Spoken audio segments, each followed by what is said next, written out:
இன்னைக்கு நம்ம கோதுமை மாவை வச்சு ரொம்ப சிம்பிளா சூப்பரா இருக்கக்கூடிய ஒரு ஸ்வீட் எப்படி செய்யறதுன்னு பார்க்கலாம். வாங்க வீடியோக்குள்ள போலாம். ஸ்வீட் செய்யறதுக்கு 1 கப்பு கோதுமை மாவுக்கு 1.5 கப்பு வெல்லம் நான் எடுத்திருக்கேன். இதை இப்போ நம்ம இந்த 1.5 கப்பு வெல்லம் போட்டு இது நல்லா முழுகிற அளவுக்கு 1.5 கப்புக்கு வரையில தண்ணி ஊற்றிக்கலாம். நல்லா 1.5 கப்பு கொஞ்சம் கூடவே ஊற்றினாலும் கரெக்டா இருக்கும் நம்மளுக்கு.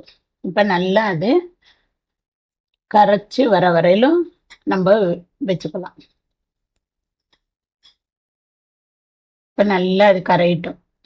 இது பாகுபதம்லாம் தேவை கிடையாது. நல்லா கரைஞ்சதும் ஏதாவது தூசி கல் இருக்கும், அதுக்காக வடிகட்டுறதுக்கோசரம் நம்ம இப்போ கொதிக்க வச்சிருக்கோம் வெள்ளத்தை. இப்போ நல்லா கரைஞ்சி வந்துடுச்சு பாருங்க. கொஞ்சம் கரைஞ்சி இந்த மாதிரி கொஞ்சம் அந்த தண்ணியை விட கொஞ்சம் அடுத்த ஸ்டேஜ் வர இதுக்கு நிறுத்தி வச்சுக்கலாம். நம்ம எடுத்து கீழே வச்சுருவோம். இப்போ ஒரு பேன் வச்சு